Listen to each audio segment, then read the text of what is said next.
Hi, everybody. Welcome to another episode of the Independent Brokerage. I am Howard Flashen. I'm Erin Salem, Director of Marketing Director for Roundtable Realty. He's the broker owner. He forgot to say that. I did. It's no problem. They know. I gotcha. Yeah. All right. So I have some stuff to talk to you about. Thank goodness. Okay, good. A super weird show. Yeah. We just introduced ourselves and then pieced out. Yeah. Do you know of a grocery store called Winn-Dixie? Mm-hmm. You ever heard of it? Mm-hmm. Okay. So they're launching a new concept. Okay. So, did you hear the news story about the lady who got arrested or banned from Walmart for drinking wine out of a Pringles cup? I did. Okay, the real problem was that she chose a Pringles cup because here's the thing, Winn-Dixie loves it apparently, and they are launching a sip and shop. Really? They are. When is this starting? I think it's in Jack's Beach soon. Yes. This is a little bit of my dream come true. Is this the best day you've ever had? Oh, wow. They need to expand it to all the Winn-Dixies because I shop regularly at Winn-Dixie. Well, then you're going to have to go support it and go out there and don't, I guess, Uber it over and sip it and shop it. I love that idea. You know, there's a sip and shop at Lucky's, which is a supermarket kind of out towards the beach. But we don't have that here at Winn-Dixie. This is kudos to you, This is great news for me. Yeah. This is my kind of news. Women rejoice. Although it's not just wine. They're doing beer, like specials on beer. So awesome. You're going to have dudes walking around with, oh, yeah. Yeah, get a 6-pack and peruse the meat section. Yeah. You know, you Dance could even potentially just tailgate, right, in the parking lot. Right? Throw the grill out. Can you imagine the ultimate mom's tailgate in the parking lot of the grocery store? Yeah. That's awesome. Cool. Thought you'd like that. Yeah. A little gift to you this morning. Thank you so much. Instant Pot. Love mine. Okay, so do you have to be perfect on an Instant Pot? Because I don't understand the question. Okay, so personally or cooking-wise? Good question. But generally speaking, they have these rules you have to follow. Like, do this for so long here, then you're going to cook it at this temperature here. No. No, it's not that hard. Oh. Yeah, all you're doing is setting it to a certain number of minutes. And forgetting it? Thank you, Ron Popeil. Yeah. You're going to set it, and then there's some foods that you do the quick release, which means that you release the pressure, and then there's some foods that you let it natural release, which means you don't release the pressure, you let it cool down naturally. So that's the only... Well, what's the learning curve on it? I mean, I would say it's a short curve. Well, I'm not so sure. Okay. Because if you don't do it right, dinner's not ready. And then, you're doing spaghetti or Wendy's. Yeah. Did you have a bad Instant Pot? I wouldn't say bad. It smelled terrific. What did you cook? And we'll eat it tonight. What did you... Well, my wife, Ashley, she did chicken and dumplings. And did she follow the instructions? Well... I don't know if exactly, and that was my point. Do you have to be perfect? Well, you do. I mean, like with any recipe, you do have to follow the directions. Well, she did the best she could, and I love her for trying. But Wendy's was good last night. She puts up with a lot. She does. Yeah. Oh. Hey, look at this. She deserves a second Instant Pot, at least. Or third. Or an Uber Eats gift card. Either way, God bless Howard's wife. So do you know what this is? Right here? This thing?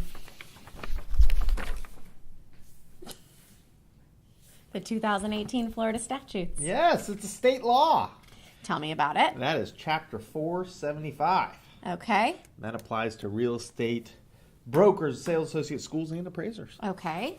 And what it says is that in the state of Florida, there is an assumption that a real estate agent, if they go to work for someone, they are a facilitator and a neutral party as a transaction broker. I know that word. Okay, so they are a transaction broker. And there's some things that fall under the duties, according to Chapter 475, that they would give to their customer for being a transaction broker. Okay. But there's a step further that, people like lawyers and CPAs and real white-collar professional sort of service providers have to take, where they become a fiduciary, which is a state law, meaning that they are required by law to put the needs of their clients in front of their own. Yes. Well, which in our case would be putting the needs of the client ahead of the transaction. ahead of your commission and ahead of things like that. Sure. And transaction brokers don't have to do that. And that's kind of been the argument. And the reason I bring this up is actually a consumer watchdog, national consumer watchdog, issued a report, sent it to Congress to say that there are two things that are problematic with real estate and are diminishing the value of real estate. Okay. Real estate agents and brokers. Yes. One is what's called dual agency. Dual agency is where, and I'm going to talk a little bit about it, a single agent in a brokerage who says to you, hey, I'm going to look out for your best interests and be a fiduciary and be really loyal to you and look, really confidential with what you tell me. Yeah. And then an agent in the same brokerage tells the other side of the transaction, I'm going to do the same for you. But remember, these apply at a brokerage level, not associate level. Okay. So that means the brokerage is telling two people that they're going to look out for their best interests on a deal. On a single deal. On a single deal. You can't do that. Can't do it's that. Dual agency. Yeah. It's outlawed. I Florida. actually wrote a blog about that a couple of weeks ago, and maybe I'll attach it somewhere here. So that is outlawed in the state of Florida. Yes. Okay, but what they did was they said, okay, fine, if we can't do that and get what's called a birthday sale or a double ender, where we're going to get double the commission. Yeah. Those are funny names, by the way. Thank you. Yeah. I made them up. We're just going to back out. Yeah. And we're just going to be a facilitator. Okay. And we're not going to look out for your best interests by law. We're not going to give you these 4 things. You ready for these 4 things? Yes. I'm not going to give you loyalty. Right. Okay. I'm not going to give you confidentiality. Yes. I'm not going to give you full disclosure. 3. And I'm not going to give you obedience. That was a little weird. I'm not sure about obedience, but I'm not going to give you those things. Yes. And, I'm just going to help move this thing along. Right. I don't know if you're getting the best deal for you. Yeah. And that's a transaction broker. That's a transaction broker. Hey, Right. It's not my job to look out for your best interests. Right. Now, I do still have to deal honestly and fairly. I have to use skill, care, and diligence. Of course. And these things. And I have to count for all funds. Of course. Don't be a thief. Right. But yeah, so there's this watered down version of what real estate used to be when my granddad did it, my dad did it, where they say, hey, we're not gonna get involved. We're just gonna help you facilitate this deal. Yeah. And that's not how we do it here. Well, you can, and here, let me explain. You can if 2 people working at the same brokerage are helping a buyer and seller, right. well, then you have to be a referee. You have to. You have to sit in the middle. You can't take one side over the other. Right. But what's happened is realtors, even if it's not the same brokerage, say, I'm still going to play that role. Yes. You know what they'll do, though? They'll say, hey, listen, don't worry about the law, okay? Don't worry about the paperwork. I'm still going to give you loyalty. I'm still going to be your agent. I'm just not going to do it legally. Right. I'm not going to have you sign this single agency disclosure. So they're essentially kind of acting as a single agent, but on paper they're a transaction. Well, that's what they say. Yeah. And then when things go haywire and you wonder why things are going haywire, and they go, well, I'm just a transaction broker. Right. Don't CYA, as don't they call say. me. Yeah. Don't ask me any questions about that sort of stuff. I'm just your transaction broker. I never had you sign a single agency disclosure. So to us, these things are really, really important. The reason I bring this up is this consumer watchdog issued this very thick report to Congress and said, we think it's important that if you are going to do real estate the right way, and realtors are going to do things the right way, that single agency has to be something that's considered important. Okay? And they put this in writing and we were ahead of our time. Well, it's catching up. It's catching up. Yeah. The FREC, which is the Florida Real Estate Commission, if you didn't know, they're doing things right now to clean up the industry. For example, one of the things that's been rampant over the last 15 years is there has been a advertising wave that has hit where teams, these formation of teams, and by the way, I have some friends of mine who run great teams and do things the right way and as much as they can, but there are some teams out there that will advertise and look like a brokerage. And Hi, Mom. Hi, Mom. She's our admin.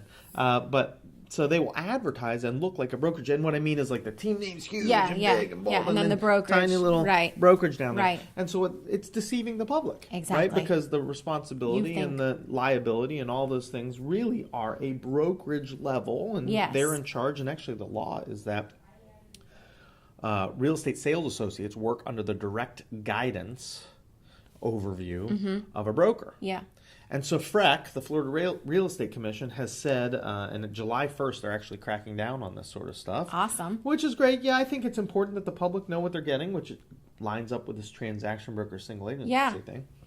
That they know if they're dealing with a broker, the broker of an organization, or are they dealing with a team, with an agent, associate who works under the broker and with guidance from the broker, and go to the broker for questions and things like that. Absolutely. And we encourage our agents here, and our agents are superb at it, in my opinion. We encourage our agents to say, "Hey, let me check with my broker on that," because it gives your clients, in my opinion, that feeling of not only do I have this person working for me, but I have this person's person working for me. There's a chain of people on my side helping me through this. And I think it's important to note that there's almost, I think last time I heard, there's 10,000 real estate sales associates. 10,000 in North Florida. North Florida. Some of them have been doing it for a month. Some have been doing it for 15 years. You don't know. But typically, a broker has a higher level of responsibility, higher level of education. Right. All these things. And it's good to have that sort of thing to go to. So the point of all of this, though, is... Yes. Is I believe, and this consumer watchdog believes, according to the report. Were you the consumer watchdog? I was not. Okay. They didn't even, you know what's funny? They didn't even call me. I can't believe that. Clearly, they haven't seen the independent brokerage. No. But what they should. Subscribe. But they said the general public does not know this jargon. No. They don't know the term transaction broker. They don't know the term single agency. And they believe that when they hire a realtor to work for them, that agent is working on their behalf solely, singularly, and many times with all of these single agent sort of umbrella terms. Yes. They don't know any different. They don't know.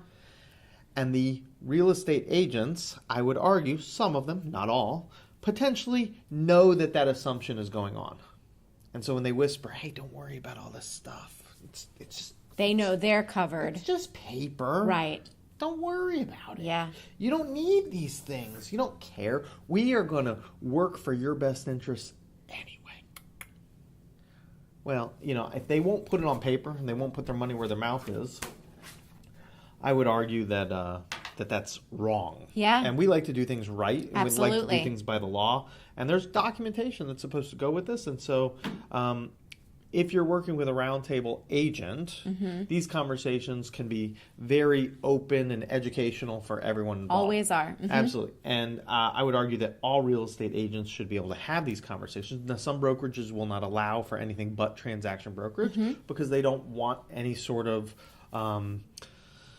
confusion of what is possible. Absolutely. Okay. And we have you said it the other day, we have these conversations all the time just within the brokerage amongst the agents because each situation, each transaction is so individual and different. And the details of it really require you to flesh out, okay, how are you going to be able to act in this scenario? How are you going to be able to represent your client in this specific scenario?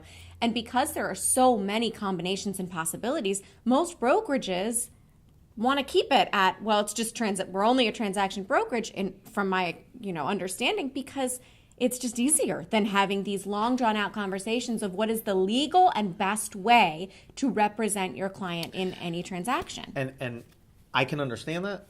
I just think that the public deserves the right. I agree. To be educated on these things and make a choice as to whether or not they want someone who is going to work on their behalf with loyalty, confidentiality, obedience, and full disclosure. I think that's really, really important. I would want someone to tell me what's going on in the transaction. Especially when it's one of the biggest purchases you're ever going to make in your life. Of course. So anyway, if you're thinking about hiring a realtor too, ask them if they can be your single agent. I think that's important. Yes. If they whisper in your ear, "I do that anyway," maybe that's not the right ethical thing to do. Maybe choose a realtor who doesn't whisper. Oh, interesting. You're Whispering. So you're okay. I like it. Yeah. All right. Thank you for turning into the independent brokerage here. Subscribe, like, share, Follow. no comments, follow, all of that good All stuff. of it, please. Tell all your friends at the water cooler about this cool little show you watch that Do they touches still? on food. What? They still have water coolers? We do. That's right, we do. We have a popcorn machine. I'm going to tell. That's right. I'm going to tell some people at the popcorn machine today about the independent brokerage. All right. Well, thank you guys. See you next week. See you soon.